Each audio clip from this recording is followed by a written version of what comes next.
நல்லது. மீண்டும் ஒரு ஆசீர்வதிக்கப்பட்டதான இந்த அதிகாலை வேளையிலே அன்றைய சமூகத்தில் வந்திருக்கிறதான பிள்ளைகள் ஒவ்வொருவரையும் மறுபடியும் இயேசு கிறிஸ்து நாமத்தினாலும் டெலிவரி மினி சார்பாக உங்கள் அனைவரையும் அன்போடு வாழ்த்து வரவேற்கிறோம்.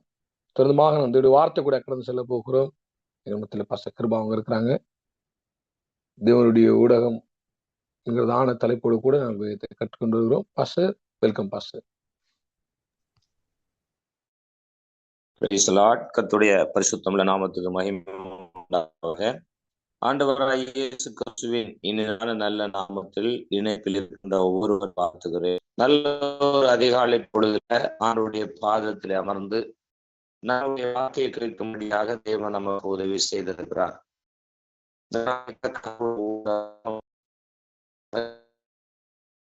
தலைப்பில் காரியங்களை கற்று வருகிறோம். அநேக விஷயங்களை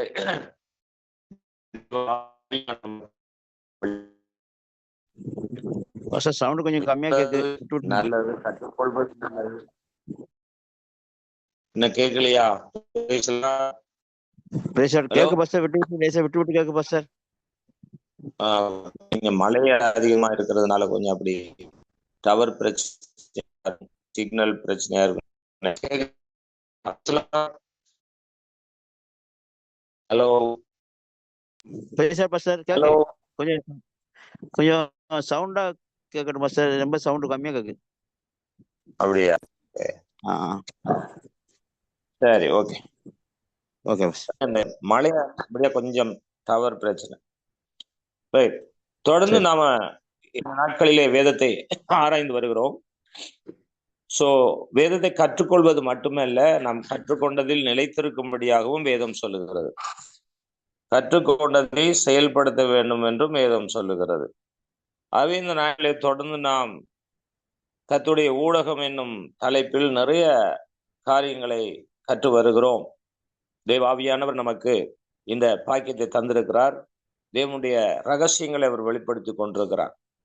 அந்த வகையில நாம் பார்த்தோம், மிக முக்கியமானது, முக்கியம், மிக முக்கியம் என்கிற 2 சொற்கள் இருக்கிறது. முக்கியம், மிக முக்கியம், நல்லது, மிகவும் நல்லது, இப்படி 2 சொற்கள் இருக்கிறது.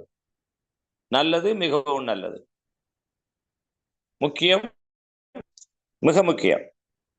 அப்ப எது இதுல மிகவும் உயர்ந்தது சொல்லுங்க?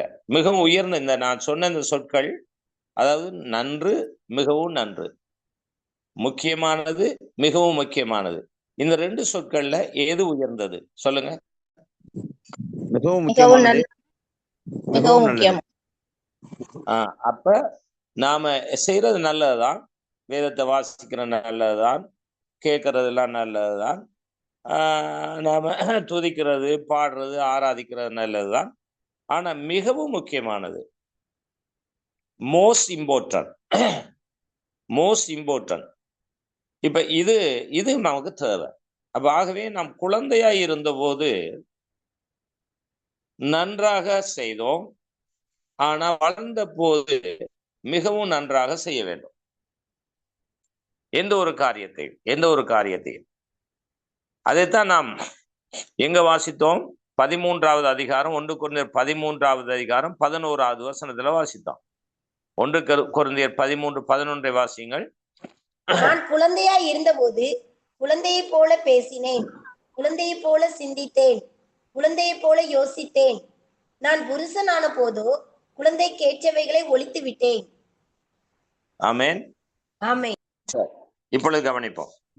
அப்ப நாம அறியாத பருவங்களில அறியாதவர்களை போல பரவாயில்ல, அதை பற்றி பிரச்சனை இல்லை. ஆனா வளர்ந்த பருவம் வருகின்ற பொழுது அந்த அறியாமை உள்ள அந்த பருவத்துல உள்ள குணங்கள், நம்முடைய பழக்க வழக்கங்கள், இவை எல்லாவற்றையும் அகற்ற வேண்டும். குழந்தையாகவே தொடர்ந்து இருக்கக்கூடாது. குழந்தைக்குரிய படிப்பு வேறு, வளர்ந்தவர்களுக்குரிய படிப்பு வேறு. அதைத்தான் பவுல் அப்போஸ்தலன் சொல்லும் போது நாம் 1 கொரிந்தியர் 2வது அதிகாரத்துல பார்த்தோம். தேறினவர்களுக்குள்ளே நாங்கள் தேவனுடைய ஞானத்தை பேசுகிறோம், போதிக்கிறோம் என்று சொன்னார். அப்ப குழந்தை பருவம் உள்ளவர்களுக்கு இந்த தேறினவருடைய பருவத்துக்கான பாடங்கள் முற்றிலும் அவர்களுக்கு அது புதுசா தெரியும், அது விகற்பமாய் தெரியும், அது விளங்காததா இருக்கும். ஆனால் தேறினவர்கள் இந்த குழந்தைக்குரிய காரியத்தை ஏன் பேசிக்கொண்டு இருக்கக்கூடாது? குழந்தைக்குரிய காரியம் என்றால் என்ன? குழந்தைக்குரிய காரியம் என்றால் என்ன? இப்ப நாம குழந்தை பருவத்துல கற்றுக்கொண்டதையே திரும்ப திரும்ப செய்யறது, திரும்ப திரும்ப செய்யறது. அப்ப குழந்தைக்குரிய பருவம், ஆரம்ப நிலை, தொடக்க நிலை பள்ளிக்கூடங்களிலே நாம் படிக்கின்ற படிப்பு, உயர்நிலை பள்ளிக்கூடங்களில நாம் அதை படிக்க முடியாது. அப்ப உயர்நிலை பள்ளிக்கூடங்கள்ல இருக்கிற படிப்பு வேற, தொடக்க நிலை ஆரம்ப நிலையில இருக்கிற படிப்பு வேற.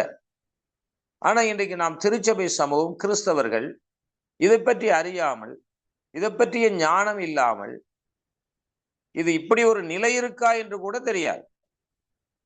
என்ன நிலை? குழந்தை பருவம் அல்லது வளர்ந்த பருவம் இருக்கான்னு கூட தெரியாது. அப்ப நாம என்ன செய்யறோம்? எல்லாம் ஒன்றுதான், எல்லா பிரைமரி ஸ்கூலும் ஒன்றுதான், ஹையர் ஸ்கூலும் ஒன்றுதான் அப்படின்னு நினைச்சு கொண்டிருக்கிறோம். இல்ல, இந்த இடத்துல சொல்லப்பட்டிருக்கிறது, குழந்தையா இருந்த போது நான் குழந்தைய போல யோசித்தேன், சிந்தித்தேன், செயல்பட்டேன். ஆனா இப்ப நான் புருஷன் ஆகிவிட்டேன், நான் வளர்ந்து விட்டேன். வளர்ந்த பிறகு இப்ப குழந்தைக்குரிய காரியத்தை நம்ம நிப்பாட்டணும். குழந்தை எப்படி சாப்பிடும், குழந்தை எப்படி குளிக்கும், குழந்தை எப்படி உடுத்தும், குழந்தை எப்படி பேசும், குழந்தை எப்படி நடக்கும், குழந்தை எப்படி செயல்படும், அது மாற்றம் அடைந்து விட்டது. வளர்ந்த பிறகு ஒரு மனித வளர்ச்சியில மாற்றம் அடைந்து விட்டது. அது பிரியமானவர்களே, ஆவிக்குரிய காரியத்திலும் வளர வேண்டும். நீங்கள் வளராத பட்சத்துல நாம ஒரு நாளும் ஆண்டுடைய சித்தத்தை, ஆண்டுடைய ராஜ்யத்துக்கு போக முடியாது. சரி, இப்ப அந்த வளர்ச்சி அடைந்த அந்த பருவம் உள்ளவர்கள் என்ன செய்வார்கள்? வாசிப்போம். 1 கொரிந்தியர் 13வது அதிகாரம் 8வது வசனம் வாசிங்க. 8வது வசனம். அன்பு ஒரு காலம் தீர்க்க தரிசனங்களானாலும் ஒழிந்து போம், அந்நிய பாசைகளானாலும் ஓய்ந்து போம், அறிவானாலும் ஒழிந்து போம். இப்ப கவனிங்க, அன்பு ஒரு காலம் ஒழியாது, தீர்க்க தரிசனங்களாலும் ஒழிந்து போம், அந்நிய பாசைகளானாலும் ஓய்ந்து போம், அறிவானாலும் ஒழிந்து போம். அப்ப இந்த இடத்துல எது ஒழிந்து போகுது, எது ஒழியாது? தீர்க்க தரிசனம் ஒழிந்து போகுமா, அந்நிய பாஷைகளும் ஓய்ந்து போகுமா, அறிவும் ஒழிந்து போகுமா? நம்முடைய அறிவு குறைவுள்ளதாம், தீர்க்க தரிசனம் சொல்லுதலும் குறைவுள்ளதாம். நிறைவானது வரும்போது குறைவானது ஒழிந்து போகும். என்ன நிறைவானது? நிறைவானது வரும்போது குறைவானது ஒழிந்து போகும். எது குறைவானது? குறைவானது எது சொல்லுங்க? குறைவானது தீர்க்க தரிசனங்கள், அறிவு குறைவானது, தீர்க்க தரிசனமும் சொல்லுதலும் குறைவானது. அடுத்து அந்நிய வாசிகளும் இருக்குல்ல அதுல. ஆமா, மேல போட்டுருக்கு பாஸ்டர். அப்ப இதுகள் எல்லாம் எப்படி இருக்கிறது? குறைவானது. இப்ப இது நான் வேண்டாம், இது குறைவானது, இது குழந்தை பருவத்தில் உள்ளது. ஆனா வளர்ந்த என்ன? நிறைவு. நிறைவு கவனிங்க, குறையா இருக்கும்போது ஒரு 2 கிலோ, ஆனா பிறகு இந்த 2 கிலோ தான் தூக்கணும், இவ்வளவுதான் என்னால தூக்க முடியும் என்றால் அது சரியில்லை. 10 கிலோ தூக்கணும். வளர்ந்த பிறகு 10 கிலோ. அப்ப கூடுதலாக நாம் முன்னேற வேண்டும், வளர்ச்சி அடைய வேண்டும். அப்ப மிக முக்கியமானது எது? அன்பு. சரி, இந்த அன்பை நாம் பிராக்டிஸ் பண்ணணும். பாருங்க, ஒரு டாக்டருக்கு படித்தாலோ, ஒரு இன்ஜினியர் படித்தாலோ, அல்ல எந்த துறையில யூனிவர்சிட்டி ஒரு சட்டக்கணியா இருந்தாலோ, அதாவது ஒரு வக்கீலா இருந்தாலோ, அவர்கள் 4 ஆண்டுகள் அங்க பல்கலைக்கழகத்துல படித்து விட்டு வந்து ஒரு சீனியர் இவர்கள் பிராக்டிஸ் எடுப்பாங்க. ஒரு டாக்டரும் சரி, அவ படிச்சுட்டு வந்ததும் அந்த வேலையை செய்ய முடியாது. படித்தால் மட்டும் போதாது, பிராக்டிக்கல் அனுபவ ரீதியான பயிற்சியும் எடுக்கணும். ஆனா கிறிஸ்தவத்துல ரீதியான பயிற்சி இல்லை. மற்ற எல்லாவற்றிலும் உலக பிரகாரமான காரியத்துல எல்லாவற்றிலும் படிப்பும், அதாவது தியரி பிளஸ் என்னது பிராக்டிக்கல் இருக்கு. ஆனா கிறிஸ்தவ சமூகத்துல மட்டும்தான் படிப்போட நிறுத்தி கொள்ளு. ஆனா செயற்முறை நடைமுறை பிராக்டிக்கலுக்குள்ள நம்ம கவனத்துல கற்றுக்கொண்டது விஷயத்தில் இருக்கணும் மட்டும் சொல்லப்படுறது. நாம் கற்றுக்கொண்டதை செயல்படுத்த வேண்டும்.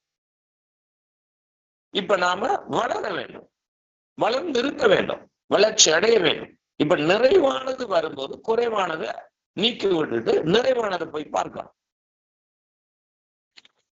கொலோசியர் 3வது அதிகாரத்தை திருப்புங்கள். கொலோசியர் 3வது அதிகாரத்தில் சில காரியங்களை பார்க்க போறோம். 1வது வசனம், 2வது வசனம், 3வது அதிகாரம் 1, 2. நீங்கள் கிறிஸ்துவுடனே கூட எழுந்ததுண்டானால் கிறிஸ்து தேவனுடைய வலது பாரிசத்தில் வீற்றிருக்கும் இடத்தில் உள்ள மேலானவைகளையே தேடுங்கள், பூமியில் உள்ளவைகளை அல்ல, மேலானவைகளையே நாடுங்கள். சரி, இப்ப வளர்ந்தவர்கள் என்ன செய்ய வேண்டும்? குழந்தைகள் வேணும் என்றால் அந்த கீழானவையை பார்க்கட்டும், அந்த குழந்தை பருவத்தில் இருந்ததே செய்யட்டும். ஆனா வளர்ந்த பிறகு கிறிஸ்துக்குள்ள வளர்ந்தவர்கள் என்ன செய்யணும்?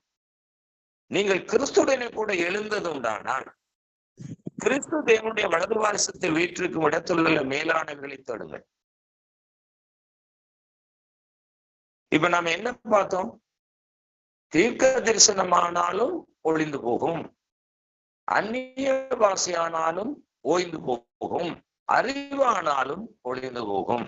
நிறைவானது வரும்போது குறைவானது வரும்போது, நிறைவானது வரும்போது குறைவானது ஒளிந்து போகும்.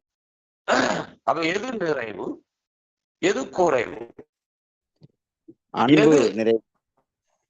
ஆமா, எது ஒளிந்து போகுது, எது ஒளிந்து போகுது? ஓய்ந்து போறதும் ஒளிந்து போறதும் அழிந்து போகிறதும் அது குறைவானது, ஒளியாததும் அழியாததும் நிறைவானது. அப்ப எது ஒழியாது, எது அழியாது? அன்பு ஒரு காலம் ஒழியாது.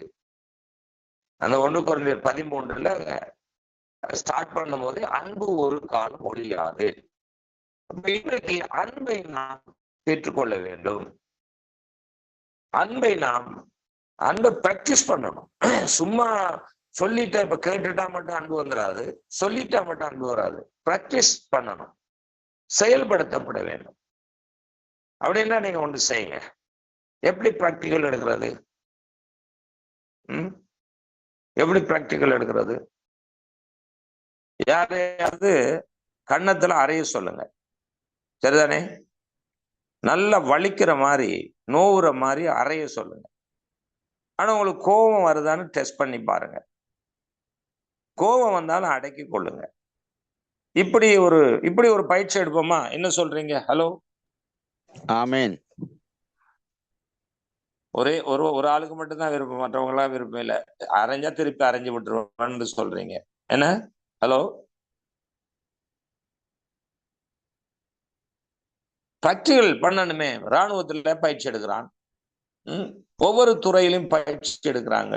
ஒரு டாக்டரா, ஒரு நர்ஸா இருக்கிறவங்க எல்லாம் பயிற்சி எடுக்கிறாங்க. பயிற்சி எடுக்கிறோமா? பாடத்தோட சரி, அவ்வளவுதான். அந்த பயிற்சி தான், நடைமுறை பயிற்சி தான் நம்ம வாழ்க்கையில வார என்னது? சோதனை. கவனிக்கிறீங்களா? தேவன் நமக்கு கொடுக்கிற பயிற்சி தான் என்னது? சிக்ஷை, சோதனை. சோதனையில 2 வகை ஏற்கனவே நான் சொல்லி தந்தேன். டெஸ்ட், அடுத்து என்னது? டெம்ப்டேஷன். சோதனை என்றதுல 2 இருக்கு. தமிழ்ல 2 வார்த்தைக்கு 1 வார்த்தை போடப்பட்டிருக்கு. அதான் இந்த தமிழ் பைபிள் வாசிக்கிறவங்களுக்கு, இந்த தமிழ் பைபிளை அறகுறையா போதிக்கிறவங்களுக்கு உள்ள பிரச்சனை. அது முழுமையா போதிக்கிறவங்களுக்கு எல்லாம் தெரியும். ஓரளவுக்கு அறகுறையா போதிக்கிறவங்களுக்கு எது என்னன்னு தெரியாது. தமிழ் பைபிள்ல வந்து ஒரு சொற்கள் 2 சொற்கள் ஒன்றாக மொழிபெயர்க்கப்பட்டிருக்கு, சோதனை. ஆனா இங்கிலீஷ் பைபிள்ல 2 விதமா போடப்பட்டிருக்கு. டெம்டேஷன், டெஸ்ட் 2 இருக்கு. Temptation, test. அதுபோல ஆராதனையிலையும் இங்கிலீஷ்ல 2 விதமா போடப்பட்டிருக்கு. இங்கிலீஷ்ல ஆராதனைக்கு 2 சொற்கள் இருக்கு, 2 வார்த்தைகள் இருக்கு, சர்வீஸ் அண்ட் வர்ஷிப். ஆனா அந்த சர்வீஸையும் வர்ஷிப்பையும் இங்க தமிழ் பைபிள்ல கொண்டு வந்து ஆராதனை என்று போடப்பட்டிருக்கு. அப்ப இதுதான் ஆராய வேண்டியது அவசியமா இருக்கு. பைபிள் எல்லாரும் வாசித்தாலும் எல்லாருக்கும் போதிக்க தெரியாது பாருங்க. வேதத்தை ஆராயணும். ஆராயாம நம்ம போதிக்கிறதுல அது தப்பா பிழையா போயிடும். கவனிக்கிறீங்களா? எல்லாரும் வேதம் வாசிக்கலாம், எல்லாரும் வேதம் வாசிக்கணும். ஆனா எல்லாரும் போதிக்க முடியாது. சரி, இப்ப நம்ம என்ன பார்த்தோம் இதுல? சரி, இதையும் குறித்து கொஞ்சம் பார்த்துட்டு போயிடுவோமே. இதையும் குறித்து கொஞ்சம் நாம கவனத்துல கொள்ளுவோம். Okay, thank you Jesus. எடுத்துக்கொள்ளுங்கள் 1 கொரிந்தியர் 12வது அதிகாரத்துல 12வது அதிகாரத்துல 1 கொரிந்தியரா 28வது வசனம் 28வது வசனம் வாசிங்க. 1 கொரிந்தியர் 12வது அதிகாரம் 28வது வசனம். தேவனானவர் சபையிலே முதலாவது அப்போஸ்தலரையும், 2வது தீர்க்கதரிசிகளையும், 3வது போதகர்களையும், பின்பு அற்புதங்களையும், பின்பு குணமாக்கும் வரங்களையும், ஊழியங்களையும், ஆளுகைகளையும், பலவித பாசைகளையும் ஏற்படுத்தினார். 29. எல்லாரும் அப்போஸ்தலர்களா? எல்லாரும் தீர்க்கதரிசிகளா? எல்லாரும் போதகர்களா? எல்லாரும் அற்புதங்களை செய்கிறவர்களா? 30. எல்லாரும் குணமாக்கும் வரங்களை உடையவர்களா? எல்லாரும் அந்நிய பாஷைகளை பேசுகிறவர்களா? எல்லாரும் வியாக்கியானம் பண்ணுகிறவர்களா? சரி, இதுக்கு என்ன பதில் சொல்றீங்க? இப்ப அது கேள்விக்குறியோட முடியுது. அது எல்லாரும் அப்போஸ்தலர்களா? என்ன கேள்விக்குறி போட்டிருக்கா போடலையா? போட்டிருக்கு பாஸ்டர். எல்லாத்துலயும் கேள்வி. அவ எல்லாத்துலயும் இப்ப நம்ம பைபிள் வாசிக்கும் போது சும்மா வாசிச்சுட்டு போறது இல்ல. அந்த ஒவ்வொரு குறிகளையும் கவனிக்கணும். கமா போட்டிருக்கா, புல் ஸ்டாப் போட்டிருக்கா, விழிப்பு குறி அல்லது ஆச்சரிய குறி போட்டிருக்கா, அல்லது கேள்விக்குறி போட்டிருக்கா, இதெல்லாம் பார்த்தா நீங்க வாசிக்கிறீங்க. ஹலோ, உள்ளது சொல்லுங்க, உண்மையை பேசுங்க, சொல்லுங்க. இதெல்லாம் பார்த்தா நீங்க வாசிக்கிறீங்க.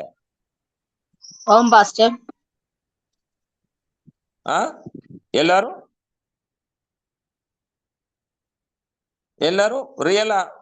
ரியாலிட்டியை பேசுங்க, ரியாலிட்டியை சொல்லுங்க எல்லாரும்.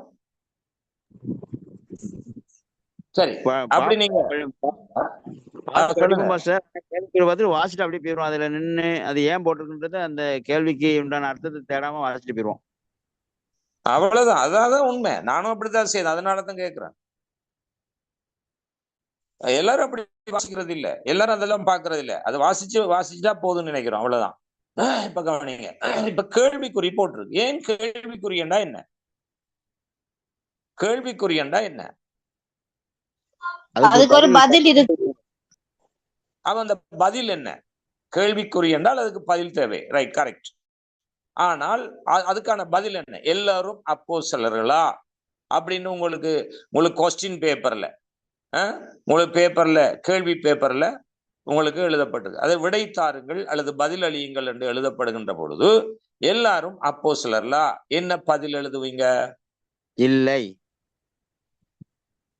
எல்லாரும் தீர்க்கதரிசிகளா? பதில் எழுதுங்க. இல்லை. எல்லாரும் அற்புதம் செய்யறாங்களா? இல்லை. சொல்லுங்க. எல்லாரும் குணமாக்கும் வரங்களுடையவர்களா? இல்லை. எல்லாரும் அந்நிய பாஷை பேசுகிறார்களா? இல்லை. இல்லை. எல்லாரும் வியாக்கியானம் பண்ணுகிறார்களா? இல்லை. இல்லை. அப்ப இல்லை என்றால் அதுக்கு அர்த்தம் என்ன? இல்லை என்றால் அதுக்கு அர்த்தம் என்ன? எல்லாரும் எல்லாத்தையும் செய்யறது இல்ல. எல்லாரும் எல்லாத்தையும் செய்யறது இல்ல. ஓகே, அப்ப எல்லாரும் எல்லாம் செய்யறாங்கன்னு நீங்கள் நினைச்சு கொண்டிருக்கிறீங்களே, எல்லாரும் அப்போஸ்தலன்னு நினைக்கிறீங்க. ஆனா இங்க பைபிள் சொல்லுது எல்லாரும் அப்போஸ்தலர் இல்ல. இப்ப இதுல ஒரு சிஸ்டர் எனக்கு இது முதல் ஒரு முறை நான் இந்த கேள்வி கேட்டேன் அந்த டெலிவரன்ஸ் மினிஸ்ட்ரியில. யாரோ ஒரு சிஸ்டர், அந்த சிஸ்டர் இங்க இப்ப இருக்கிறீங்களோ தெரியல, அவங்க சொன்னாங்க எல்லாருக்கும் எல்லா வரங்களும் இல்லை என்பதை குறிக்குதுன்னு சொல்றாங்க. சரியா? ஆனா இதுல இன்னொரு மீனிங் இருக்கு. அப்படி அல்ல, இன்னொரு மீனிங். எல்லாரும் உண்மையானவர்களா என்பதுதான் இங்க கேட்க வருது. பைபிள் சொல்லுது எல்லாரும் எல்லாரும் எல்லாரும் என்று சொல்லுகின்ற விதத்துல எல்லாரும் இல்லைன்னா, இப்ப இதுல சில பேர் இப்ப எப்படி வியாக்கியானம் பண்றாங்கன்னா, எல்லாரும் அப்போஸ்தலர் இல்ல, எல்லாரும் தீர்க்கதரிசி இல்ல அப்படின்னு சொல்லி வராங்க. இப்ப கவனிங்க, இதுல உள்ளுக்கு ஒரு புதைபொருள் இருக்கு, மறைந்து இருக்கிறது. அதத்தாங்க இப்ப மேலோட்டமா எல்லாருக்கும் வேதம் பார்க்க தெரியும், ஆனா உள்ளோட்டமா எல்லாருக்கும் வேதம் பார்க்க தெரியாது. கவனிங்க, இதுக்கான வியாக்கியானம் எங்க வருது என்றால், ஒவ்வொன்றுக்கும் சோடி இருக்கு பாருங்க. நீங்க நினைக்க மாதிரி அந்த வசனத்தை அந்த சிஸ்டர் எனக்கு பதில் சொன்ன, இதை கேட்ட போது அந்த சிஸ்டர் பதில் சொன்னாங்க, எல்லாருக்கும் எல்லா கிருபைகளும் இல்லை, எல்லா வரங்களும் கிரியை செய்யாது அப்படி என்ற கோணத்துல அவங்க சொன்னாங்க. சோ இப்ப கவனிங்க, இதுக்கான வியாக்கியானம் எங்க இருக்குன்னு சொன்னால் வெளிப்படுத்தின விசேஷத்துல இருக்கு. இது உங்களுக்கு ஏற்கனவே சொல்லி தந்தேன். வெளிப்படுத்தின விசேஷத்துல அப்போஸ்தலர் அல்லாதவர்கள் எங்க இருக்கு? எபேசு சபைக்கு எழுதுகின்ற பொழுது, நிருபம் இந்த கடிதம் எழுதுகின்ற பொழுது எடுத்துக்கொள்ளுங்க. வெளிப்படுத்தல் 2வது அதிகாரம் 1-2 வசனத்தை வாசிங்கள். எபேசு சபையின் தூதனுக்கு எழுத வேண்டியது என்னவெனில், 7 நட்சத்திரங்களை தம்முடைய வலது கரத்தில் ஏந்தி கொண்டு 7 பொன் கொத்து விளக்குகளின் மத்தியிலே உலாவிக் கொண்டு இருக்கிறவர் சொல்லுகிறதாவது, உன் கிரியைகளையும் உன் பிரயாசத்தையும் உன் பொறுமையையும் நீ பொல்லாதவர்களை சகிக்க கூடாமல் இருக்கிறதையும், அப்போஸ்தலர் அல்லாதவர்கள் தங்களை அப்போஸ்தலர் என்று சொல்லுகிறதை நீ சோதித்து அவர்களை பொய்யர் என்று கண்டறிந்ததையும். சரி, போதும். இப்ப கவனிக்கலாம். அதுக்கான வியாக்கியானம் இங்க வந்திருக்கு தெரியுமா உங்களுக்கு? எதுக்கான வியாக்கியானம் சொல்லுங்க? எதற்கான வியாக்கியானம்? உண்மை இல்லாதவர்கள்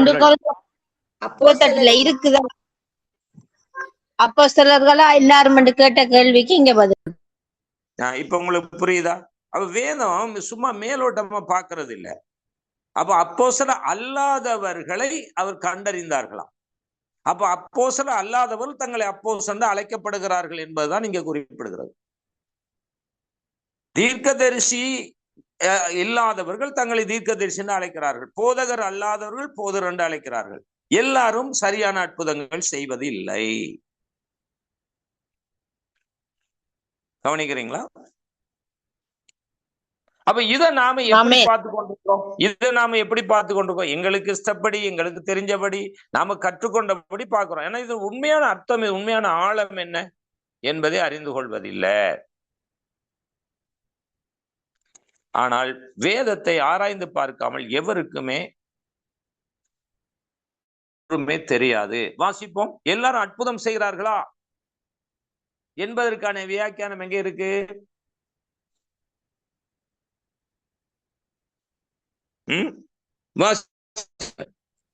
2 கொரிந்தியர் 11வது அதிகாரம் 13வது வசனம்.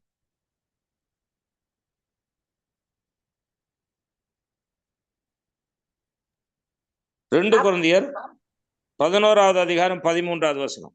அப்படிப்பட்டவர்கள் கள்ள அப்போஸ்தலர்கள், கபடமுள்ள வேலையாட்கள், கிறிஸ்துவனுடைய அப்போஸ்தலரின் வேஷத்தை தரித்து கொண்டவர்களாய் இருக்கிறார்கள். 14. அது ஆச்சரியம் அல்ல, சாத்தானும் ஒளியின் தூதனுடைய வேஷத்தை தரித்துக் கொள்வானே. 15. ஆகையால் அவனுடைய ஊழியக்காரரும் நீதியின் ஊழியக்காரருடைய வேஷத்தை தரித்து கொண்டால் அது ஆச்சரியம் அல்லவே, அவர்கள் முடிவு அவர்கள் கிரியைக்கு தக்கதாய் இருக்கும். இது எதற்கான வியாக்கியான வசனங்கள்? இது ரெஃபரன்ஸ் வேர்டு. எந்த வசனத்திற்கான வியாக்கியானங்கள் சொல்லுங்க? அற்புதம் செய்யறாங்களா? 1 கொரிந்தியர் 12:28-29. அதனுடைய வியாக்கியானம் எங்க இருக்கு பாத்தீங்களா? இது அதெல்லாம் பார்க்காமலுக்கு சும்மா இது எல்லாருக்கும் எல்லாம் இல்லை, எல்லாரும் எல்லாருக்கும் எல்லா கிருபை இல்லை, எல்லாருக்கும் எல்லா வரம் இல்லையென்றா சொல்லிட்டு போறது. இதுல கள்ளத்தனமானவர்கள் டூப்ளிகேட் இருக்குன்றத சொல்ல வருது. இப்ப உங்களுக்கு புரியுதா, விளங்குதா? ஹலோ,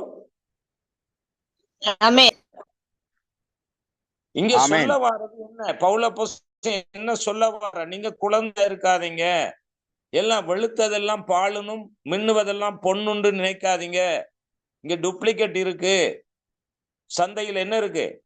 போலியானது இருக்கு, ரியாலிட்டியும் இருக்கு, டூப்ளிகேட்டும் இருக்கு, உண்மையானதும் இருக்கு, பொய்யும் இருக்கு என்பதை எடுத்து காட்டுகிறது இங்க. ஆனா நம்ம என்ன சொல்லிட்டு இருக்கிறோம்? அவருக்கு அப்போஸ்தலர் ஊழியம் தந்திருக்கிறார், இவருக்கு தீர்க்கதரிசன ஊழியம் தந்திருக்கிறார், இவருக்கு போதக ஊழியம் தந்திருக்கிறார், இவருக்கு அற்புதம் செய்யற ஊழியம் தந்திருக்கிறார். அப்படி நாம் இந்த வசனத்தை பார்க்கிறோம். அது வேற, அது வேற. ஆனா இதுல டூப்ளிகேட் இருக்கு என்பதை, இதுல போலியானது இருக்கு என்பதை கவனத்தில் கொள்ள தவறுகிறோம். அத நம்ம எதை செய்யணுமோ அதை செய்யாம எது செய்யக்கூடாதோ அதை செய்துட்டு இருக்கோம். அதைத்தான் அப்போஸ்தலர் இந்த 1 கொரிந்தியர் 13 நாம பார்த்தோம். என்னது? நிறைவானது வரும்போது குறைவானது ஒளிந்து போகும். அப்ப நிறைவான சத்தியத்தை நாம் பெற்றுக்கொள்ளும் போது, நிறைவான தேவ வார்த்தைகளை பெற்றுக்கொள்ளும் போது, குறைவான வார்த்தைகள் நம்மை விட்டு, குறைவுகள் எல்லாம் வெளியேறுகிறது. கவனிக்கிறீங்களா? அப்ப நிறைவு எது, குறைவு எது? சொல்லுங்க. நிறைவு எது, குறைவு எது? குறைவு தீர்க்க தரிசனம், அந்நிய பாஷை, அற்புத அடையாளங்கள் குறைவானது, அன்பு நிறைவானது. இந்த வல்லமைகள், வரங்கள், இவைகள் எல்லாம் நாம குறைவாகத்தான் பைபிள் சித்தரிக்கிறது. ஆனா கனிகள் மட்டும்தான் நிறைவாக சித்தரிக்கிறது. ஆமென். ஆமென். அப்ப கனி கொடுத்து ஆண்டவர் எதிர்பார்க்கிற, நீங்க வரத்தை கொண்டு பெரிய காரியம் செய்யணும்னு ஆண்டவர் எதிர்பார்க்கல. கவனிக்கிறீங்களா? ஆனா நீங்க கனி கொடுக்க வேண்டும் என்று ஆண்டவர் எதிர்பார்க்கிறார். வரம் வரம் வரம் பெறாதவர்கள் எல்லாம் வெட்டுண்டு அக்கினியில போடப்படுவார்னு இருக்கா? இல்ல, கனி கொடுக்காத மரம் தான் வெட்டுண்டு அக்கினியில போடப்படும் என்று இருக்கு. அப்ப எது நிறைவு, எது குறைவு? இந்த வல்லமை வரங்களை விட என்னது, ஆவியின் கனிகள் முக்கியமானது என்பதைத்தான் பரிசுத்த வேதாகமம் நமக்கு போதிக்கிறது. அப்படின்ற கீழானவைகளை அல்ல, நீங்கள் மேலானவைகளை நாடும்படியாக வேதம் நமக்கு சொல்லுகிறது. அது எங்க பாத்தீங்க? அது எங்க பாத்தீங்க? அத எந்த வசனத்துல பார்த்தோம்? கொலோசியர் 3ஆம் அதிகாரம் 1-2 பார்த்தோம். நீங்கள் கிறிஸ்துவுடனே கூட எழுந்தது உண்டானால், அப்படின்னா கிறிஸ்தவர்களாய் இருந்தால், கிறிஸ்து தேவனுடைய வலது வாரிசத்தில் வீட்டிற்கும் இடத்தில் உள்ளவைகளை உள்ள மேலானவைகளை தேடுங்கள். அப்ப நாம இன்றைக்குமே இந்த வசனத்தை நினைவு கூறுறோமா? இல்ல. அது வெறும் பாட்டை மட்டும் படிச்சுட்டு போயிடும், அவ்வளவுதான். என்னது, பரலோகம் தான் என் பேச்சு, பரிசுத்தம் தான் என் மூச்சு, அப்படியெல்லாம் படிச்சுட்டு பாட்டோட நிறுத்தி கொள்ளுகிறோமே தவிர வாழ்க்கையில வசனத்தை அப்பியாசப்படுத்துவதில்லை. நீங்கள் கிறிஸ்துடனே கூட எழுந்தது உண்டானால், கிறிஸ்து தேவனுடைய வலது பாரிசத்தில் வீட்டிற்கும் இடத்தில் உள்ள மேலானவைகளை தேடுங்கள். பூமியில் உள்ளவைகளே அல்ல, மேலானவைகளையே நாடுங்கள். சரி, 3வது வசனம். ஏனென்றால் நீங்கள் மரித்தீர்கள், உங்கள் ஜீவன் கிறிஸ்துடனே கூட தேவனுக்குள் மறைந்திருக்கிறது. மரித்தீர்கள் என்று சொல்லப்படுகிறது. அப்படி என்றால் என்ன? மரித்தீர்கள் என்றால் என்ன? பாவத்துக்கு மரிக்கிறதா பாஸ்டர்? ஆமென். பாவத்துக்கு மரித்து நித்திய ஜீவனுக்கு உயிர்த்தெழுந்திருக்கிறோம். நரகத்துக்கு மரித்து நித்திய ஜீவனுக்கு உயிர்த்தெழுந்திருக்கிறோம். கவனிங்க, நம்முடைய ஜீவனாய கிறிஸ்து வெளிப்படும் போது நீங்களும் அவரோடு கூட மகிமையிலே வெளிப்படுவீர்கள். அப்ப இதெல்லாம் நம்ம பார்க்கறது இல்லை, மேலானவைகளை கவனிக்கிறது இல்லை. சும்மா இந்த பூமிக்குரியதை மட்டும், இன்றைய தேவை எதுவோ இந்த அன்றாட காட்சிகள் மாதிரி. அன்றாட காட்சிகள் என்ன உங்களுக்கு புரியுதா? ஹலோ, அந்த தமிழ் புரியுதா உங்களுக்கு? புரியுதா, புரியலையா? அல்ல இதுக்கு வேற என்ன சொல்லலாம்? அன்றன்றைக்கு உரியதை மட்டும் தெரிஞ்சு கொண்டு வாழ்றது. அப்ப நாளைக்கு என்னன்னு நாளைய பற்றி அவசியம் இல்லை. ரைட். இப்ப கவனிங்க, அப்ப இன்றைக்கு என்ன தேவையோ அது மட்டும்தான். ஆனா இல்ல, நாளைக்கு எதிர்காலம் ஒன்று இருக்கு, ஃபியூச்சர் இருக்கு. கிறிஸ்தவர்களுக்கு ஃபியூச்சர் தான் முக்கியம். கவனிங்க, ஆமென். இது முக்கியம் இல்ல, கிறிஸ்தவர்களுக்கு ஃபியூச்சர் தான் முக்கியம். யாருக்குமே உலக பிரகாரமா கூட எல்லா மனுஷருக்கும் எதிர்காலம் தான் முக்கியம். அப்ப எதிர்காலத்திற்கான அஸ்திவாரம் இந்த காலத்துல போடணும், நிகழ்காலத்துல போடணும். எதிர்காலத்திற்கான அஸ்திவாரம் எப்ப போடணும்? எல்லாருமே பேசலாம். நீங்க 22 பேர் இருக்கிறீங்க, ஒரு ஆள் 2 பேர் தான் பதில் சொல்லிக்கணும். மற்றவங்க என்ன சரி கேக்குதா கேட்கலையா, நீங்க இருக்கிறீங்களா இல்லையா? பிரதர் சிஸ்டர் எல்லாரும் ஒரு அல்லேலூயாவாவது சொல்லுங்க. அல்லேலூயா. அல்லேலூயா. அல்லேலூயா. எவ்வளவு முக்கியமான ஒரு காரியத்தை பார்த்துக்கிட்டு இருக்கோம். யோசித்து பாருங்க. எங்களை நீங்க உற்சாகப்படுத்துங்க. உங்களோட முகம் எனக்கு தெரியா, நீங்க தூங்குறீங்களா, இருக்கிறீங்களா, அல்லது ஒன் பண்ணிட்டு எங்கேயாவது போறீங்களா, வாரீங்களா? முக்கியமான ஒரு அர்ஜென்ட்டுக்கு ஏதாவது போகத்தான் போகணும், இல்லையென்று சொல்ல இல்லை. மற்றபடி அசட்டையா இருந்தா கர்த்தர் உங்களை கேட்பார். இந்த வார்த்தை உங்களுக்கு எங்கேயும் கிடைக்காது. இந்த வியாக்கியானங்கள் எங்கேயும் நீங்கள் கற்றுக்கொள்ள முடியாது. எனவே இந்த சந்தர்ப்பத்தை பயன்படுத்தி கொள்ளுங்க. சரி, அப்ப நாம என்ன செய்யறோம்? நாளைய தினத்தை குறித்து யோசிக்கிறது இல்லை. அதாவது பொருளாதாரத்தை மட்டும் உலக பிரகாரமான காரியத்துல இருக்கிறோம். ஆனா ஆவிக்குரிய காரியத்தை நாம நாளைக்கு மறிச்சா எங்க போவோம்? நாளைக்கு தேவன் நமக்கு வச்சிருக்கிறது இந்த பூமியில பாடுகள் தான், இந்த பூமியில கஷ்டம்தான், இந்த பூமியில அவமான நிந்தை தான், இந்த பூமியில தோல்விதான், இந்த பூமியில நாம எதை நினைத்தாலும் நடக்கிறது இல்லத்தான். யாருடைய வாழ்க்கையில நினைத்தெல்லாம் நடந்திருக்கு சொல்லுங்க. ஹலோ, நீங்க நினைத்ததெல்லாம் வாழ்க்கையில நடந்திருக்கா? இல்ல இல்ல. மற்ற அது 2 பேருக்கு மட்டும் என்ன, ஒரு சிலது அதான் எல்லாமே நடக்கல, ஒரு சில காரியங்கள். இல்ல, நான் கேட்கறது ஒரு சில காரியத்தை சொல்லல. நான் கேட்கறது நல்ல அந்த புரிஞ்சு கொள்ளுங்க. நாம் நினைத்தது எல்லாம் நடந்திருக்கா? அதான் நடக்கல. அப்படின்னா எல்லாம் நடக்கலன்றதான் பதில். சரிதானே? இப்ப குறிப்பா பாருங்க, இப்ப சும்மா சிம்பிளா சொல்றேனே, சும்மா நடைமுறையை சொல்றேன். சரிதானே? நடைமுறையை சொல்றேன். இப்ப ஒரு திருமணத்துக்கு முன்பு ஒரு பெண்ணோ ஒரு ஆணோ தன்னுடைய கணவன் இப்படி இருக்கணும், நாம திருமணம் முடிச்ச பிறகு இப்படித்தான் இருக்கணும், திருமணம் முடிச்ச பிறகு இப்படித்தான் நடக்கணும் என்றெல்லாம் நாம ஒரு கற்பனை இருக்கு. ஆனா திருமணம் முடிச்சதுக்கு பிறகு நடக்குதா? நடைமுறைப்படுத்தப்படுதா? செயல்படுத்தப்படுதா? இல்ல. சில பேர் யோசிக்கிறான், அநியாயமா நான் இவரை கட்டிட்டேனே, அவரை கட்டிட்டேனே, அநியாயம் வாழ்க்கையை தொலைச்சு போட்டேனே என்னெல்லாம் சொல்றாங்க. அது ஒரு சிலர் சொல்லாம இருக்கலாம். சரி, அதுக்கப்புறம் ஒவ்வொரு வாழ்க்கையில ஒவ்வொரு விஷயமும் நீங்க பாத்தீங்கன்னா, நாம எதிர்பார்த்தது நடக்கல, அது பூமியில நடக்காது. ஆனா ஒன்றை எதிர்பார்த்த தேவனுடைய ராஜ்யத்தை, நித்திய ஜீவனை, அங்க நாம எதிர்பார்க்கலாம் நடக்கும். எத்தனை பேர் விசுவாசிக்கிறீங்க? ஆமென். அல்லேலூயா. எங்க நாம எதிர்பார்க்கலாம் நடக்கும்? தேவனுடைய நித்திய ராஜ்யம். ராஜ்யத்தை, மேலானவைகளை. ஆனா இங்க ஒண்ணும் நடக்காது. நீங்க என்ன எதிர்பார்க்கறீங்க? நிம்மதியா இருக்கணும்னு எதிர்பார்க்கறீங்க, சந்தோஷமா இருக்கணும்னு எதிர்பார்க்கறீங்க, எந்த குறையும் குற்றமும் இருக்கக்கூடாதுன்னு நினைக்கிறீங்க, எந்த பொருளாதார கஷ்டமும் இருக்கக்கூடாதுன்னு நினைக்கிறீங்க, மனுஷனும் உங்களை பற்றி தவறா பேசக்கூடாதுன்னு நினைக்கிறீங்க, எல்லாம் நினைக்கிறீங்க. சரிதான். இது எந்த உலகத்துல இருக்கும்? எந்த உலகத்துல நடக்கும் சொல்லுங்க? தேவனுடைய ராஜ்யத்துலதான் நடக்கும்.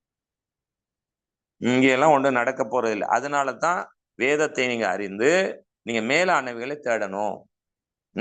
நீங்க கிறிஸ்துடனே கூட எழுந்ததுண்டானால் என்ன செய்யணும்? கிறிஸ்துடனே கூட எழுந்ததுண்டானால், மரித்ததுண்டானால், கிறிஸ்துவினுடைய அவர் வலது பார்சத்தில் இருக்கின்ற மேலானவைகளை தேடுங்கள், நாடுங்கள்.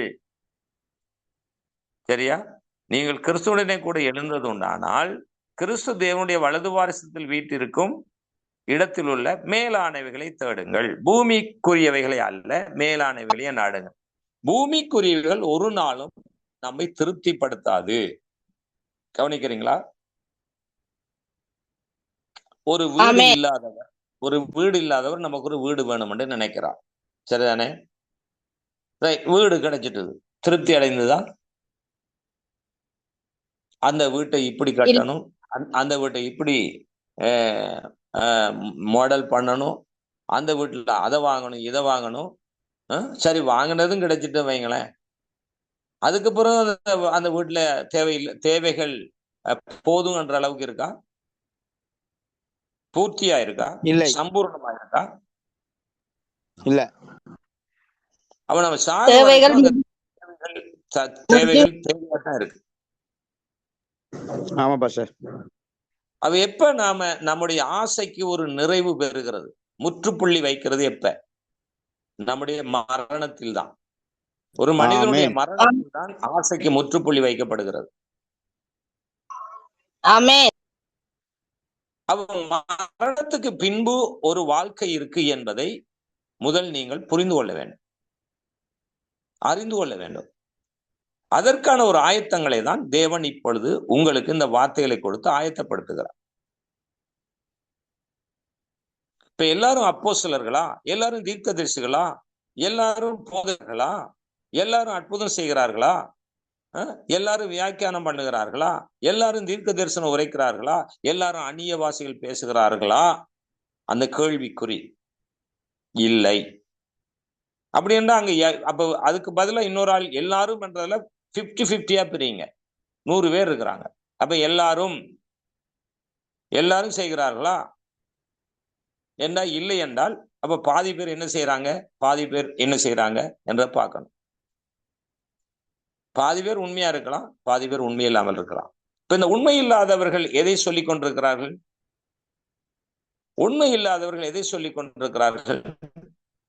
ஒரு வசனத்தை எடுத்து என்ன சொல்லுகிறார்கள் பாப்போம். யாருக்கும் புரியுதா? சொல்லுங்க. நான் சொல்ல வருகிறது என்ன? பூமிக்குரியவைகளை சொல்லுவாங்க பாஸ்டர்.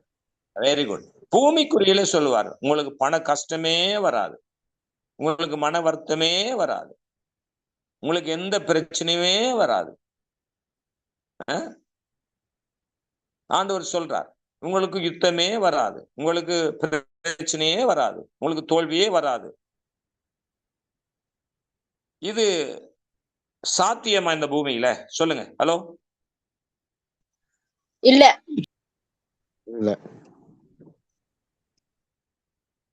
அப்ப இது எங்க சாத்தியப்படுது என்றது தெரியல. ஏன்னா அதுக்குரிய வசனத்தை நீங்க கேட்கல. இப்ப நமக்கு தேவை என்ன?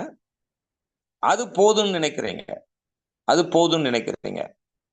ஒரு 2 மனிதர்கள் வாழ்ந்தது வேதாகமம் எங்களுக்கு பதிவு செய்திருக்கு. வேதாகமத்துல பதிவு செய்து வச்சிருக்கார் ஆண்டவர். 2 மனிதர்கள் வாழ்ந்தார்கள். ஒருவன் பணக்காரன், ஒருவன் ஏழை. அந்த பணக்காரன் எந்த குறைவும் இல்லாமல் இந்த பூமியில வாழ்ந்தான். அவனுக்கு தேவையெல்லாம் பணமும் பொருளாசையும். அதுதான் ஏதோ அவன் நினைச்சதெல்லாம் சாதிச்சான் வச்சுக்குவோம். எல்லாரும் வாழ்ந்தார்கள், நல்லா வாழ்ந்தான். ஓகே. ஆனா அங்க ஒருதன் ஏழை, லாசரு என்ற அந்த மனிதன், அவனுக்கு ஒழுங்கான சாப்பாடு இல்லை, ஒழுங்கான உடை இல்லை, ஒழுங்கான உறைவிடம் இல்லை, ஒழுங்கான சரீர சுகமும் ஆரோக்கியமும் இல்லை. எல்லாமே 0 தான். எல்லாத்துலயும் கஷ்டப்பட்டான். நல்ல கவனி, எல்லாத்துலயும் கஷ்டப்பட்டான். ஆனா ஒரு முற்றுப்புள்ளி, ஒரு மனிதர்களுக்குரிய வாழ்க்கையில ஒரு முற்றுப்புள்ளி என்பது மரணம். ரைட். பணக்காரனாய் வாழ்ந்தவனுக்கு முற்றுப்புள்ளி வைக்கப்பட்டது, ஏழையாய் வாழ்ந்தவனுக்கு முற்றுப்புள்ளி வைக்கப்பட்டது. அது யாரா இருந்தாலும் எல்லாருக்கும் முற்றுப்புள்ளி உண்டு. கவனிக்கிறீங்களா? ஃபுல் ஸ்டாப் உண்டு. சரி, முடிந்தது, மரணத்தோடு முடிந்தது. ஆனா நினைக்கிறீங்களா மரணத்தோடு சம்பவங்கள் முடிந்தது? மனிதனுடைய வாழ்க்கையில சரித்திரங்கள் முடிந்தது நினைக்கிறீங்களா? இல்ல. மரணத்துக்கு பின்பு மறுமை என்று ஒன்று தொடர்கிறது. மரணத்துக்கு பின்பு மறுமை என்று ஒன்று தொடர்கிறது. அந்த மறுமை தான் இன் ஃபியூச்சர், எதிர்காலம். ஆனா இன்றைக்கு நம்ம என்ன நினைக்கிறோம்? எதிர்காலத்துக்காக சேர்த்து வைக்கணும், எதிர்காலத்துக்காக அதை செய்யணும் இதை செய்யணும் அப்படின்னு நாம் நினைக்கிறோம். சரி, அது வேற விஷயம். அதனால ஒண்ணுமில்ல, ஊதாரியா இருந்து எல்லாத்தையும் துளைக்க வேண்டாம். நம்ம பிள்ளை குட்டிகள் இருக்காண்டா, அதுகளுக்கு தேவைகள் உண்டுதான், அது நான் இல்லை என்று சொல்ல இல்லை. ஆனா எல்லாவற்றுக்கு மேலாக ஒரு எதிர்காலம். எது? சொல்லுங்க, எது? தேவனுடைய நித்திய ராஜ்யம். மறுமை. அது மறுவாழ்வு. அதான் மறுவாழ்வு. அந்த மறுமைக்கு இப்பொழுதே இம்மையிலேயே வேண்டும். இம்மைக்குரிய வாழ்க்கையிலேயே மறுமையை தேட வேண்டும். முற்றுப்புள்ளி வைத்ததின் பின்பு மறுமையை தேட முடியாது. அங்கு எந்த விதமான எதையும் செய்ய முடியாது. இந்த உயிரோடு, இந்த ஜீவனோடு, இந்த சரீரம் ஆவி ஆத்மாவோடு இருக்கும் பொழுதுதானே நாம் சரியானவற்றை செய்ய வேண்டும், நிறைவானதை பெற்றுக்கொள்ள வேண்டும், குறைவானதை ஒழித்து விட வேண்டும், வளர வேண்டும். கீழானவைகளை மட்டும் பார்த்து கொண்டிருக்கக்கூடாது, மேலானவைகளை தேட வேண்டும். வேதத்தை நன்றாக கற்றுக்கொள்ள வேண்டும், கற்றுக்கொண்டதில் நிலைத்திருக்க வேண்டும். கவனிக்கிறீங்களா? ஒரு நாள் எல்லாருமே மரிக்க போறோம். பாருங்க, இந்த கடந்த நாட்கள், கடந்த வருடம் இந்தியாவிலையும் சரி, இலங்கையிலும் சரி, இங்க இந்தியாவில் வயநாடு என்ற ஒரு இடத்துல அப்படியே முழு கிராமமும் ஒரே நாளில இரவோட இரவா மண்ணுக்குள்ள புதைந்து போச்சு. அதுபோல இங்கேயும் கூட, இலங்கையிலையும் கூட, அங்க இன்னொரு கிராமம், அங்க காண்டி என்ற ஒரு பகுதியில ஒரு கிராமம் அப்படியே புதைந்து போச்சு. அதுல வயசு போனவர்கள் மட்டும்தான் புதையுண்டு செத்தார்களா? குழந்தைகள் சாகவில்லையா? அப்ப சாவு என்பது மனிதனுக்கு முற்றுப்புள்ளி. அந்த முற்றுப்புள்ளி எல்லாருக்கும் இருக்கு. அது எந்த வயதிலும் சாகலாம். எல்லாம் சாகும்போது என்னத்தை அள்ளி கட்டிட்டு போறீங்க? என்னத்தை கொண்டு போறீங்க? இந்த பூமியில அல்லோலப்பட்டு கடவுளை தேட நேரம் இல்லை. இந்த இதெல்லாம் தூக்கம் தான் எங்களுக்கு முக்கியம். அதிகாலையில் நிறைய பேர் தூங்கி கொண்டு இருப்பார்கள். எங்களுக்கு எங்களுக்கு இதெல்லாம் தேவையில்லை, எங்களுக்கு எல்லாம் தெரியும் என்பது அப்படி ஒரு வாழ்க்கை வாழ்ந்து கொண்டிருக்கிறோமா? ஒரு நாள் முற்றுப்புள்ளி வைக்கப்பட போகுது. ஒருவேளை நான் நினைக்கிறேன், என்னுடைய கெஸ்டிங் ஒன்று கவனிங்க, ஒருவேளை இயேசுவை அறியாதவர்கள் மரித்து போனா, சில வேளை அவர்களுக்கு அந்த சத்தியங்கள் இயேசுதான் உண்மையான கடவுள் என்று தெரிய வந்திருந்தால், கடைசி மூச்சு விடுற நேரம் கூட, ஆண்டவரே என்னை மன்னிச்சுங்க ஏசப்பா, நீங்க தான் உண்மையான தெய்வம், எனக்கு தெரியல, நான் என்னுடைய இஷ்டப்படி வாழ்ந்துட்டேன், ஆனா இப்ப சாக போறேன், நீங்க தான் எனக்கு மறுவாழ்வு கொடுக்கணும், நீங்க என்னுடைய பாவங்கள்லாம் மன்னித்து என்னை ஏற்றுக்கொள்ளுங்கப்பா அப்படின்னா அவர் ஏற்றுக்கொள்வார். கவனிங்க, அப்படி என்றா ஏற்றுக்கொள்வார். இந்த சிலுவையில ஒருவன் கள்ளன் சொன்னானே, ஆண்டவரே உம்முடைய ராஜ்யத்துல நீர் என்னை நினைத்துக்கொள் என்று சொன்ன போது அவர் என்ன சொன்னார்? இன்றைக்கு நீ என்னுடனே கூட பரதீசில இருப்பாய் என்று சொன்னார். நல்ல கவனிங்க. அதுபோல அறியாதவன் அந்த கடைசி நிமிடத்துல கூட ஆண்டவரே என்னை மன்னியும்னு சொன்னா மன்னிப்பார். ஆனா அறிந்தவன் மன்னியும் என்று சொன்னா மன்னிக்க மாட்டார். தெரியுமா உங்களுக்கு? கிறிஸ்தவனை சொல்லுகிறேன், போதகரை சொல்லுகிறேன், ஊழியக்காரர்களை சொல்லுகிறேன், ஊழியக்காரியை சொல்லுகிறேன். அவங்களுக்கு அந்த கடைசி நேரத்துல மன்னின்ற மன்னிப்பு இல்ல. இப்ப தேவன் சொல்லுகிற வார்த்தையின்படி தங்களை அவர்கள் திருத்திக் கொள்ள வேண்டும், தங்களை அவர்கள் சரிப்படுத்திக் கொள்ள வேண்டும். ஆண்டவர் சொல்லுகிற வார்த்தையின்படி அவர்கள் நடக்க வேண்டும். எத்தனை பேருக்கு புரியுது, விளங்குது?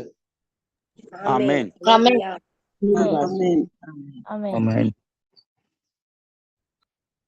செத்த பிறகு பார்த்து கொள்ளுவோம் என்றால் அது சரி வராது. நல்ல கவனிங்க. செத்த பிறகு பெரிய பாஸ்டர் கொண்டு வந்து அடக்காரனை செய்துட்டா நம்ம பரலோகம் போயிட முடியாது. கவனிக்கிறீங்களா? ஆகவே தான் பரிசுத்த வேதம் நம்முடைய கையில கொடுக்கப்பட்டிருக்கிறது. வாசிக்கலாம். யோவான் 17வது அதிகாரம் 3வது வசனம். யோவான் 17:3. ஒன்றான மெய்தேவனாக உம்மையும் நீர் அனுப்பினவராக இயேசு கிறிஸ்து அறிவதே நித்திய ஜீவன். அப்ப இந்த பூமியில நீங்க மறுவாழ்வு ஆண்டவருடைய ராஜ்யத்துக்கு போகணும்னா என்ன செய்யணும்? இந்த வார்த்தை என்ன சொல்லுகிறது? தேவனை அறிய வேண்டும்.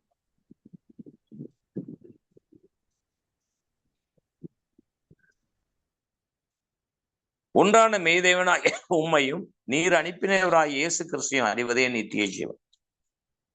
அறியணும்னா என்ன? சும்மா நம்ம சொல்லிட்டு போயிடலாம், அறியலாம், நாங்க சபையில அறிந்து கொள்கிறோம், நாங்க பைபிள் படிக்கிறோம் என்பதல்ல. வேதத்தை ஆராய்ந்து அறியணும்.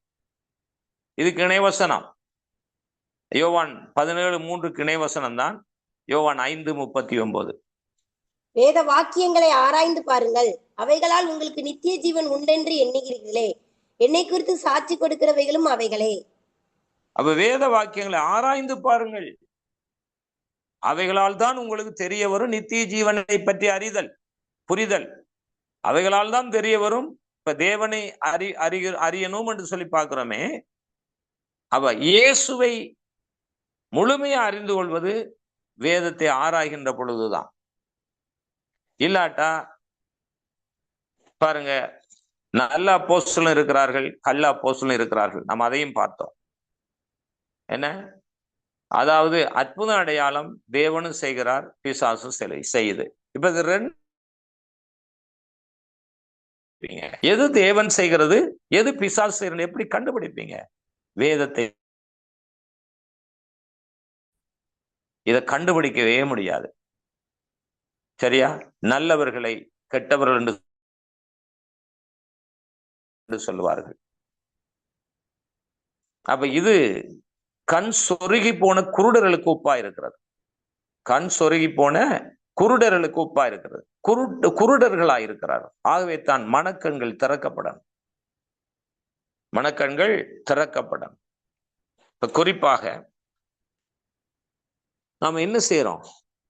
குறிப்பா நாம் என்ன செய்யறோம் என்றால், இந்த வாக்குத்தத்தம் என்று எதுல போய் மயங்கி கொண்டு இருக்கிறோம்? யோசித்து பாருங்கள். எதுல போய் நாம் மயங்கி தவிக்கிறோம்? இம்மைக்குரிய காரியத்துல. இம்மைக்குரிய காரியத்துலதான் வாக்குத்தத்தம் எடுத்துக்கிட்டு இருக்கோம். மறுமைக்குரிய காரியத்துல என்ன வாக்குத்தத்தம் எடுக்கிறோம் சொல்லுங்க? மெயின், த மேஜர் ப்ராமிஸ் எது? வாக்குத்தத்தம். அதாவது பிரதான வாக்குத்தத்தம் எது? 1 யோவான் 2:25 வாசிங்க. 1 யோவான் 2:25 வாசிங்க. நித்திய ஜீவனை அளிப்பேன் என்பதே அவர் நமக்கு செய்த வாக்குத்தத்தம். நித்திய ஜீவனை அளிப்பேன் என்பதே அவர் நமக்கு தந்த வாக்குத்தத்தம். ஆனா நம்ம என்ன வாக்குத்தத்தத்துல இப்ப காண வச்சிருக்கிறோம் சொல்லுங்க? எந்த வாக்குத்தத்தத்துல கவனம் செலுத்துகிறோம்? ஆசீர்வாதம், இம்மைக்குரிய ஆசீர்வாதத்து. இப்ப கொலோசியர் 3:1 வாங்க. கொலோசியர் 3:1 என்ன சொல்லுது? நீங்கள் கிறிஸ்துவுடன் எழுந்தது என்றால் கிறிஸ்து தேவனுடைய வலது பாசத்தில் வீட்டிருக்கிற இடத்தில் உள்ள மேலானவைகளை தேடுங்கள். அப்ப எந்த வாக்குத்தத்தம் மேலானது சொல்லுங்க? நித்திய ஜீவனை சுதந்திரித்து, இதுதான் மேலான வாக்குத்தத்தம். அப்ப நம்ம என்னத்தை கீழான வாக்குத்தத்தத்தை பார்த்துட்டு என்ன வாக்குத்தத்தை எடுத்துட்டு இருக்கோம்? அதை என்ன எடுக்கிறீங்க? பூமியில் உள்ள கீழானவைகள். வேதம் என்ன சொல்லுது? மேலானவைகளின் நாடுங்கள். அப்ப நாம எங்க பயணிக்கிறோம்? வளரல குழந்தைகளா இருக்கும். அதனால்தான் அப்ப பாருங்க, நம்ம எங்க நிக்கிறோம்? சரி, தேவன் உங்களை நேசிக்கிறதுனாலதான் இவ்வளவு ஆழமான ஒரு சத்தியத்தை கர்த்தர் கற்றுத் தருகிறார். இன்னைக்கு நிறைய பேருக்கு என்னுடைய முகம் தெரியாது. ஆனா இதுல இருக்கிற நிறைய பேருக்கு என்னுடைய முகம் தெரியாது. ஆனா அந்த வார்த்தையை உங்களுடைய வீடு தேடி ஆண்டவர் கொண்டு வருகிறார். ஆமென். அதுலயும் சில பேருக்கு வர விருப்பம் இல்லை. பலவந்த மண்ணி வாங்க போர்ஸ் பண்ணி வர வேண்டி இருக்கு சில பேர். இன்னைக்கு உண்மையாகவே வந்தவங்க இருந்தா 50 பேருக்கு மேல இருக்கணும். எங்க எதுக்கு? வேதத்தை ஆராயணும். இது என்ன இலவசமா கொடுக்கப்படுது? இந்த வேதத்தை நம்ம ஆராய்ந்து நித்திய ஜீவனை பெற்றுக்கொள்ளுன்ற ஒரு அறிவு இருந்தா நம்ம எல்லாவற்றையும் தியாகம் பண்ணுவோம். எல்லாவற்றையும் தியாகம் பண்ணுவோம். இந்து மக்களை பாருங்க, அவன் தலைமுடியை சிரைக்கிறான், மொட்டை அடிக்கிறான். கிறிஸ்தவர் எல்லாரும் மொட்டை அடிச்சுட்டு வாங்கண்ணா வருவீங்களா? ஆண்டவர்கிட்ட வருவீங்களா? அவன் நெருப்புல நடக்கிறான். கம்பிகள் வேல்களை குத்தி கொண்டு அந்தரத்துல தொங்குகிறான். பல மைல் தூரம் செருப்பில்லாமல் நடக்கிறான். பல தேசங்களுக்கு அலைந்து திரிகிறான். அந்த மலை இந்த மலை என்று மலைமலையாய் அலைந்து திரிகிறான். ஆனால் அவன் உண்மையானதை கண்டுகொள்ளவில்லை. அந்த மக்களை தேவன் ரட்சிக்கணும். ஆமென். ஆனா ரட்சிக்கப்பட்ட மக்கள் நாம என்ன செய்துட்டு இருக்கிறோம் சொல்லுங்க? நம்ம என்ன செய்துட்டு இருக்கிறோம்? நிர்விசாரம். கொஞ்சமாவது அக்கறை இல்லை நித்திய ஜீவனை பற்றி. எதுக்கு நாம் சபைக்கு வந்தோம்? எதுக்கு நீங்க பைபிள் எடுத்தீங்க? சும்மா குளிர் காய்ந்து கொண்டு உட்கார்ந்து இருக்கிறதுக்கா? இல்ல இல்ல. நம்ம வாழ்க்கைக்கு ஒரு முற்றுப்புள்ளி வரும். முற்றுப்புள்ளிக்கு பின்பு மறுவாழ்வு இருக்கு. அந்த மறுவாழ்வை பற்றி அறிந்து கொள்ளத்தான் தேவனுடைய கடவுளுடைய ஊடகம் பரிசுத்த வேதாகம் நமக்கு அறிவித்தல் கொடுக்கிறது. இது எங்கேயுமே வேறு அறிவித்தல் எந்த மதத்திலையும் இல்லை, எந்த இதிகாசங்களிலும் இல்லை, எந்த சமய புத்தகங்களிலும் இல்லை. பரிசுத்த வேதாகமத்துல மட்டும்தான் மறுமையை குறித்து வலியுறுத்தி காட்டுகிறது. ஆமென். கவனிக்கிறீங்களா? ஆமென். அதனால சும்மா சாப்பாட்டுக்காகவும் உடைக்காகவும் இம்மைக்காக மாத்திரம் நாம் கிறிஸ்துவின் மேல் நம்பிக்கை வைத்தவர்களாய் இருப்போம் என்றால் எல்லா மனுஷரை பார்க்கிலும் பரிதவிக்கப்பட்டவர்களாய் போய்விடுவோம். அப்படின்னா என்ன? அவன் அறியாதவன் ஒரு நாள் மரணிக்கிற நேரம் அவர் மனம் திரும்புதலுக்கான ஜெபத்தை சொன்னால் ஆண்டவர் ஏற்றுக்கொள்ளுவார். ஆனா கிறிஸ்தவர்கள் அப்படி சொன்னா ஏற்றுக்கொள்ள மாட்டார். ஏண்டா ஆண்டவர் வசனத்தை நமக்கு தந்திருக்கிறார். இந்த வசனத்தின்படி வாழணும். வாசிப்போம். வெளிப்படுத்தின விசேஷம் 1வது அதிகாரம் 3வது வசனம். இந்த தீர்க்க தரிசன வசனங்களை வாசிக்கிறவனும் கேட்கிறவர்களும் இதில் எழுதியிருக்கிறவைகளை கைக்கொள்கிறவர்களும் பாக்கியவான்கள். காலம் சமீபமாய் இருக்கிறது. காலம் முற்றுப்புள்ளி வைக்கிற காலம். முற்றுப்புள்ளி என்றா என்ன சொல்ல வருகிறேன் சொல்லுங்க? மரணம். காலம் சமயம் ஆயிருக்கிறது. எப்பவும் வரலாம். அப்ப இந்த தீர்க்க தரிசன புஸ்தகத்தில் எழுதியிருக்கிற வாசிக்கிறவர்களும் கேட்கிறவர்களும் அவைகளை கைகளுகிறவர்களும் பாக்கியவான்கள். யாரு பாக்கியவான்கள்? மூன்றாவது இடத்துக்கு முன்னேற. வாசித்தா போதாது, கேட்டா மட்டும் போதாது, கை கொள்ளுகிற இடத்துக்கு 3வது இடத்துக்கு முன்னேற வேண்டும். எல்லாருக்கும் புரியுதா? எல்லாருக்கும் கேக்குதா? கிளியரா இருக்கா? கேக்கு பாஸ்டர்.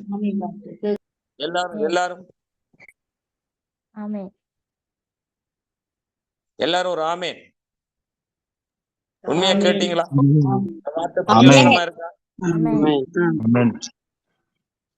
ஓகே, நான் நிறைவு செய்கிறேன். ஒவ்வொரு திங்கள், புதன், வெள்ளிக்கிழமைகளில் இந்த டெலிவரன்ஸ் மினிஸ்ட்ரியில என்னுடைய இந்த வேத பாடம் நடைபெறுகிறது. அது எவ்வளவு நாளைக்குன்னு சொல்ல முடியாது. கவனிங்க. சில வேளை நான் நின்றாலும் நின்றுவேன். ஜீசஸ் தி வே மினிஸ்ட்ரியில 3 நாட்கள் வேத பாடம் நடக்கிறது. செவ்வாய், சனி, ஞாயிற்றுக்கிழமை. அதை பிரயோசனப்படுத்திக் கொள்ளுங்க, மற்றவர்களுக்கு அறிமுகப்படுத்துங்க. மீண்டும் சந்திப்போம். தேங்க்யூ. God bless you. ஆமீன், ஆமீன், ஆமீன், ஆமீன். Thank you pastor. கரெக்டாக உங்களை நிறைய ஆசீர்வதிப்பா. நல்ல ஒரு இதோடைய வார்த்தைகளை கேட்க, விசேஷமாக எங்களை நாங்கள் ஆராய்ந்து பார்க்க, அநேக வெளிப்பாடுகளை பரிசுத்த ஆவியானவர் அருமையான ஊழியக்காரர் மூலமாக இந்த நாளில் எங்களுக்கு கற்றுக் கொடுத்திருக்கிறார். கர்த்தர் நல்லவராக இருக்கிறார். ஆமீன், ஆமீன், ஆமீன். தொடர்ந்துமாக அருமையான ஊழியக்காரர்களுக்காக ஜெபித்துக் கொள்வோம். சர்வ சுகத்துக்காக ஜெபம் பண்ணிக்கொள்வோம். கூடிய தேவைகளுக்காக ஜெபம் பண்ணிக்கொள்வோம். கர்த்தர் அதிசயவிதமாக, அற்புதமாக அருமையான தேவதாசனை இன்னும் கர்த்தர் வல்லமையை எடுத்து பயன்படுத்தும். அநேகருக்கு இப்படியான வேத வார்த்தைகளை கற்றுக் கொடுக்க, வெளிப்பாடுகளோடு கற்றுக் கொடுக்கிறதான கிருபை இன்னும் ஆண்டவர் கொடுக்கும்படியா, அதே போல கற்றுக்கொள்கிறவர்கள் அதை பிரயோஜனப்படுத்திக் கொள்ள ஒரு அசட்டைத்தனமாக எண்ணாதபடி உண்மைத்துவமாக அமர்ந்து ஆண்டவருடைய சமூகத்தில் இந்த வார்த்தையை கற்றுக்கொள்ள, தங்களுடைய வாழ்க்கையில தங்களுடைய ஜீவியத்தில் அதை அவர்கள் செயல்படுத்தும் போதுதான் ஆண்டவர் அது அற்புத சிவாசியமாக அப்படியா அவர்கள் நடத்தும்படியாகவும் இந்த நாளில் இணைந்து கொண்டதான 22 பேரையும் கத்தர் 22 குடும்பங்களையும் கத்தர் ஆசீர்வதிக்கும்படியா, தேவையில ஆண்டு சந்திக்கும்படியா, ஊழியங்கள் எல்லாம் கத்தர் இன்னும் பெருக பண்ணும்படியாய் மத்தியில் இருக்கிறதான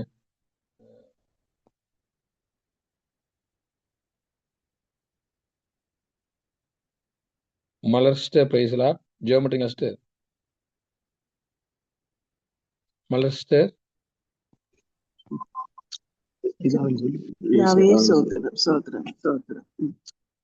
நன்றி பிதாவே, இந்த நல்ல காலை பொழுதுக்காய் இந்த நல்ல நாளுக்காக நன்றி செலுத்துவோம். ஆண்டவரே, உம்முடைய பிள்ளைகளாகி எங்களை நீர் ஒவ்வொரு அணிந்திருக்கிறபடியாலும், ஆண்டவரே உம்முடைய பிள்ளைகளாகி எங்களை ஒவ்வொரு அழைத்திருக்கிறபடியாலும், ஆண்டவரே சத்தியத்தை அறிவியல் சத்தியங்களை விடுதலையாக்கும் என்ற வார்த்தையின் பிரகாரமாக இந்த பூமியில நாங்கள் சத்தியத்தை நிலையான வாழ்க்கையை அறிந்து கொண்டு நித்திய ஜீவனுக்காய் ஆண்டவரே இந்த பூமியில பொல்லாத உபதேசங்களை விட்டு சரியான பாதைகளிலே தெளிவாக நாம் சத்தியத்தின் வார்த்தையை நடந்து ஆண்டவரே நாங்கள் உடைய நாமத்தை உயர்த்தவும் உடைய நாமம் மகிமைப்படவும் ஆண்டவரே நீர் அழைத்த தேவன் உண்மையுள்ளவராயிருக்க நன்றி செலுத்துகிறோம். கர்த்தாவே ஆண்டவரே இந்த நாளிலேயும் உடைய தேவதாசனுக்காக நன்றி செலுத்துகிறோம். கொடுத்த வார்த்தைகளுக்காக நன்றி செலுத்துகிறோம். இணைந்திருக்க பிள்ளைகளுக்காக நன்றி செலுத்துகிறோம். நாட்களிலே நாங்கள் சரியான சத்தியத்தை உணர்ந்தவர்களாய் ஆண்டவரே அப்படிப்பட்ட வாழ்க்கையை வாழ்ந்து மற்றவர்களுக்கும் சத்தியத்தை வெளிப்படுத்தத்தக்கதாக வேத சத்தியங்களை நாங்கள் ஆராய்ந்து அறிந்து கொள்ளத்தக்கதாக ஆண்டவரே இந்த நாளிலே இந்த தாசனுக்கூடாக நீர் எங்களை கற்றுத்தந்த கிருபைகளுக்காய் நன்றி செலுத்துகிறோம். ஆண்டவரே இந்த டிலிவரன்ஸ் மினிஸ்ட்ரியில இணைந்திருக்கிற எங்கள் ஒவ்வொருவரையும் உடைய பிள்ளைகளாய் யாவரை நீர் ஆசீர்வதிப்பீனாக. ஆண்டவரே நாங்கள் எப்பொழுதும் தியாக மனப்பாங்கோடு கூட ஆண்டவரே எல்லாவற்றிலையும் உங்களை மேன்மைப்படுத்தத்தக்கதாக சத்தியத்தின்படி வாழத்தக்கதாக ஆண்டவரே